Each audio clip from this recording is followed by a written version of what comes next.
Redox reactions are reactions that transfer an electron from one molecule to another. We call these redox reactions because they do actually include two different kind of companion reactions.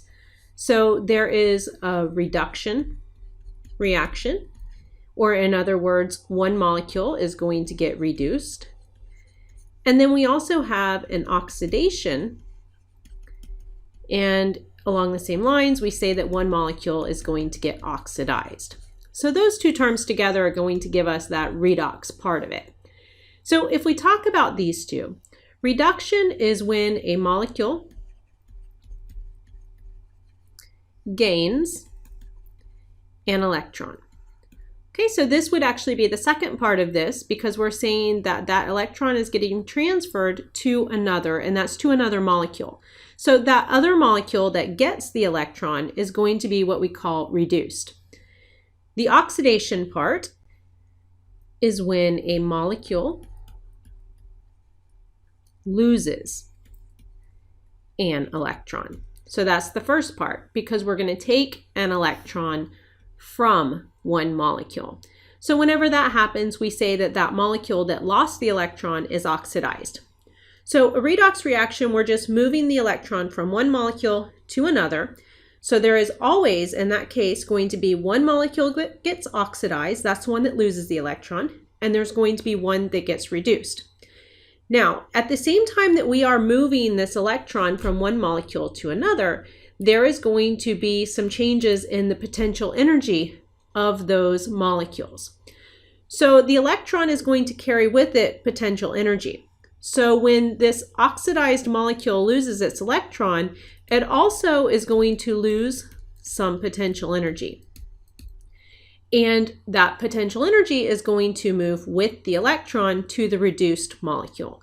So the reduced molecule is going to gain some potential energy. So with redox reactions, we are moving an electron around, and at the same time, we are transferring some potential energy along with that electron.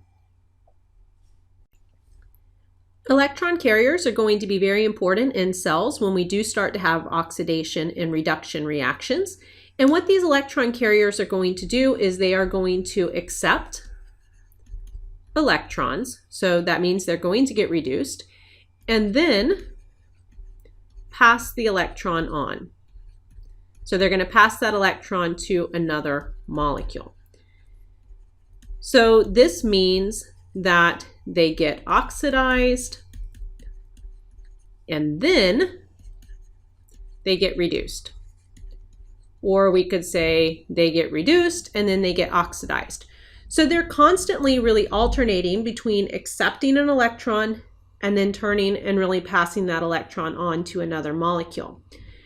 So I sometimes describe these as taxi cabs because you're familiar with taxi cabs, and we understand that in a taxi there are seats that are available for passengers, and sometimes those seats are filled and then other times those passengers, they move on. So if we have this taxi, it can be vacant, or we can have the taxi, I'm going to say it's filled over here. So it can be vacant or it can be filled. And so when it is filled, that would be comparable to having the electrons. Depending on the electron carrier that we're talking about, there is a different number of seats that can be taken. So the vacant taxi, that would be my oxidized form of the molecule. And if we talk about the potential energy, this one is going to have lower potential energy because it's not holding on to those electrons. And then the filled taxi cab would be the reduced part, and that one is going to have higher potential energy. And these are going to alternate back and forth because we can have electrons join that vacant taxi, and then we would just say that now it's filled or it's reduced. And we could have them hop out, and then we would return back to the vacant side. So as we talk about electron carriers, think of them as a molecule that will temporarily hold on to the electrons, but those electrons will later go to another molecule. And at the same time, They will temporarily have more potential energy, and then they will return back down to that lower potential energy state. In this picture, we're looking at an example of an electron carrier that does function a lot in cellular respiration. And we're going to see this in various stages of cellular respiration.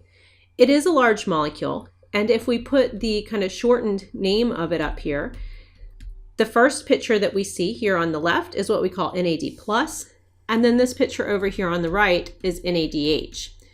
And if we look at the differences in the two forms of the molecule, NAD+ is going to be the oxidized form. So that is the form that would be vacant if we use that same kind of terminology.